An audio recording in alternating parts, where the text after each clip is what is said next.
नमस्कार दोस्तों मैं नवीन कुमार अपने चैनल लैंग्वेज ऑफ प्लैनेट्स में आपका स्वागत करता हूं। दोस्तों, ज्योतिष में भाव नाश के बारे में बातें की जाती हैं। इससे संबंधित कई सूत्र ऐसे हैं जो किसी भाव के नाश होने की सूचना देते हैं।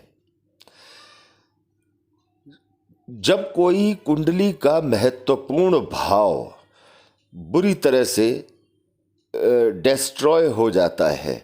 तो उसके फल जातक को नहीं मिल पाते, या ये कहा जाए कि 10% ही उसके लाभ मिल पाते हैं, वो भी तब जब गोचर में उस भाव का स्वामी ग्रह उस भाव से संबद्ध बना है। अन्यथा 90% उस भाव के फल जातक को मिल ही नहीं पाते, क्योंकि उस भाव का सभी बल समाप्त हो चुका होता है, उस भाव का पूरी तरह से नाश हो चुका होता है। आज हम बात करने जा रहे हैं किसी भाव के पूरी तरह से नाश होने की क्या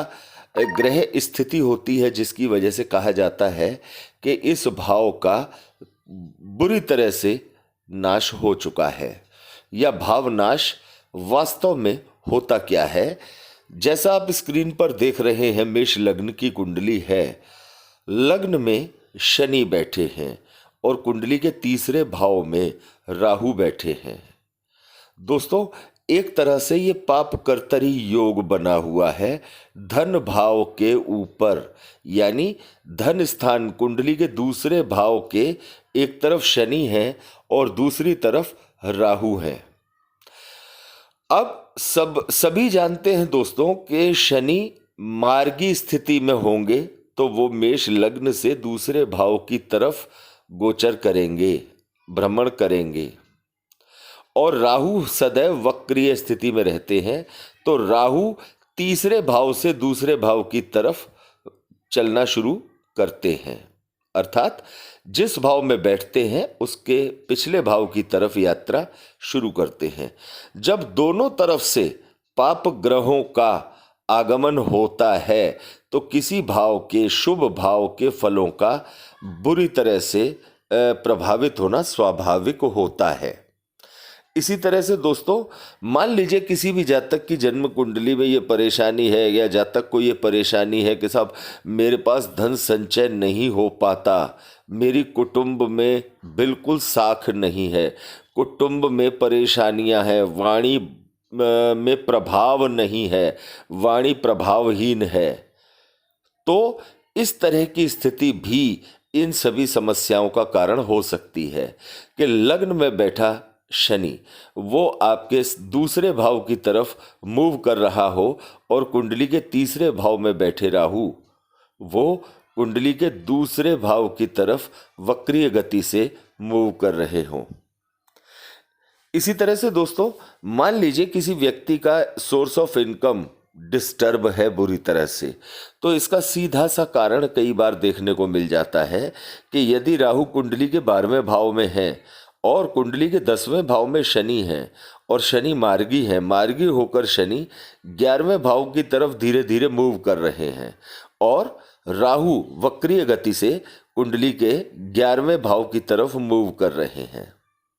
तो कुंडली के 11वें भाव का इस तरह से पाप कर्तरी योग में होना कि दोनों तरफ से उस भाव में पाप ग्रह प्रवेश करने का प्रयास कर रहे हैं,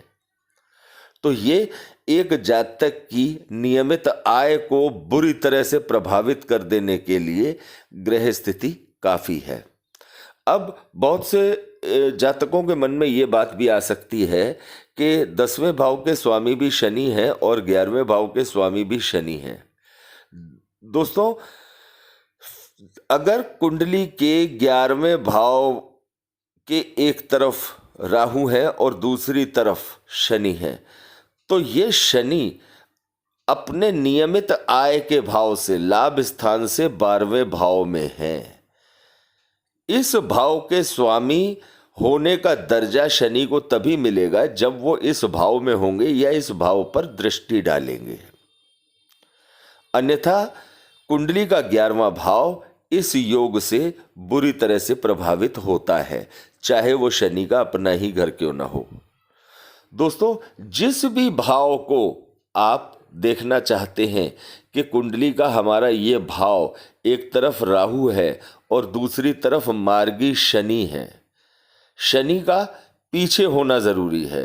क्योंकि शनि अगर आगे होंगे, राहु पीछे होंगे, तो राहु कुंडली के 12वें भाव की तरफ मूव करेंगे लग्न से, और शनि अगर तीसरे भाव में होंगे तो वो चौथे भाव की तरफ मूव करेंगे। इसलिए राहु कुंडली के तीसरे भाव में होंगे तो वो कुंडली के दूसरे भाव की तरफ जाएंगे, और मार्गी शनि यदि लग्न में होंगे तो वो कुंडली के दूसरे भाव की तरफ मूव करेंगे। दोस्तों, ये ग्रह स्थिति किसी भाव का नाश करने में बहुत बड़ी भूमिका निभाती है। साथ ही अब मान लीजिए कि जैसे धन स्थान के स्वामी कालपुरुष कुंडली के अंदर शुक्र हैं, अगर शुक्र की दृष्टि शुक्र कुंडली के 8वें भाव में बैठे हों और शुक्र की दृष्टि अपने धन स्थान पर पड़ रही हो, तो जातक को जीवन में परेशानियां धन संचय को लेकर, वाणी को लेकर या अन्य दूसरे भाव से जुड़ी चीज़ों को लेकर आएंगी, लेकिन पूरी तरह से नहीं आएंगी। और अगर शुक्र भी धन स्थान से 6, 8वें, 12वें भाव में जाकर के बैठ गए, या शुक्र भी किसी तरह से पाप पीड़ित हो गए, अस्त हो गए, तो धन स्थान पूरी तरह से डिस्ट्रॉय हो जाता है।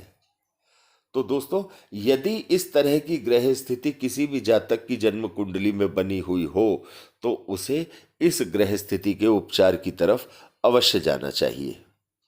दोस्तों, ये किसी भाव के पाप नाश होने, माफ कीजिएगा दोस्तों, किसी भाव के भाव नाश करने की सबसे बड़ी ग्रह स्थिति है।